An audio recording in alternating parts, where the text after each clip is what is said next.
Bien, empecemos escribiendo nuestra primera prueba unitaria. Para esto primero nosotros tenemos que asegurarnos que en el directorio de nuestro proyecto tengamos una carpeta llamada test.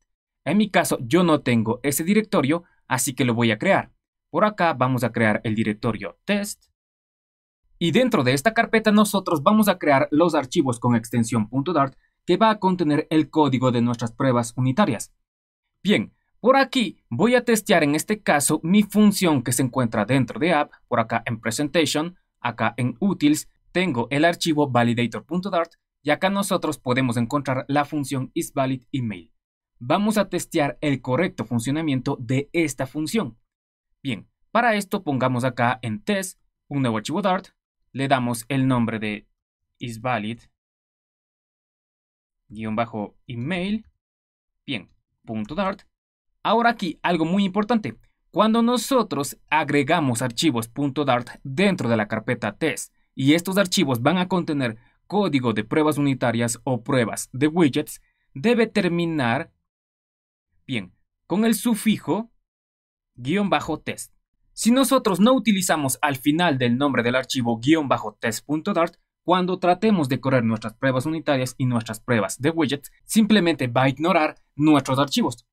Bien, ahora lo siguiente que tenemos que hacer es importar por acá, bien, test de Flutter Test. Ahora vamos a agregar aquí una función main y dentro de esta función main nosotros vamos a agregar nuestras pruebas. Bien, aquí nosotros vamos a trabajar con pruebas unitarias, así que vamos a utilizar la función test del package Flutter Test. Bien, y ahora acá nosotros tenemos que pasarle dos parámetros. El primer parámetro es una pequeña descripción de nuestro test. Simplemente le vamos a dar un nombre. Por ejemplo, en este caso, acá voy a poner el nombre de mi función, isValidEmail. Y como segundo parámetro le vamos a pasar una función que puede retornar o no datos y no tiene ningún parámetro. Bien, entonces por acá vamos a pasarle una función de esta manera. Bien, y ahora aquí, dentro de esta función, nosotros vamos a definir el código para probar nuestra función isValidEmail. Si nosotros analizamos nuestra función isValidEmail, vemos que retorna un booleano y recibe como parámetros un string. Bien, acá lo que vamos a hacer entonces es llamar a isValidEmail. Acá vemos que se importa el archivo correspondiente. Y ahora acá vamos a forzar un caso de fallo. Aquí vamos a pasarle, por ejemplo, simplemente text. Ahora bien, ¿cómo nosotros probamos esta llamada de aquí? Para esto nosotros tenemos que utilizar la función expect del package Flutter Test. Aquí nosotros en esta función tenemos que pasarle dos datos.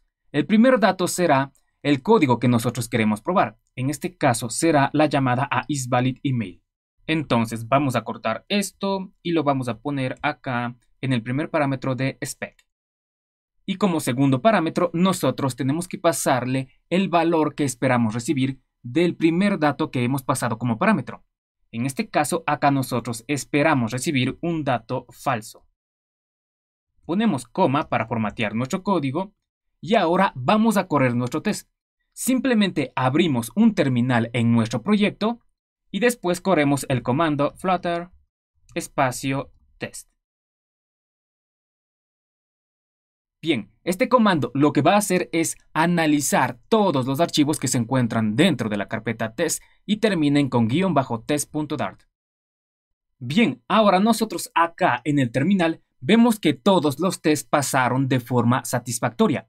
Ahora observa qué pasaría si nosotros acá en este archivo no termina con --test. Bien, por acá simplemente isValidEmail.dart.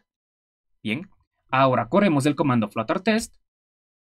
Bien, y como puedes observar, aquí nos indica que el directorio test no contiene ningún archivo de pruebas unitarias o pruebas de widgets. Es por esto que es muy importante que el nombre de nuestro archivo termine con --test.dart. Bien, corremos nuevamente el test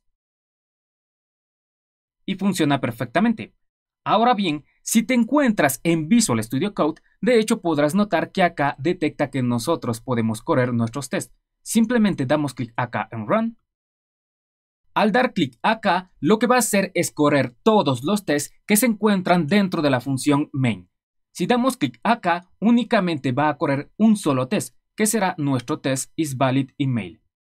Ahora bien, ¿cuál es la diferencia entre el comando flutterTest y la opción run que nosotros tenemos en este archivo? La diferencia es que el comando flutterTest va a correr todos los tests que nosotros hayamos definido dentro de la carpeta test. En cambio, acá la opción run nos permitirá correr los tests del archivo o también un test específico. En el próximo video continuaremos aprendiendo más sobre pruebas unitarias.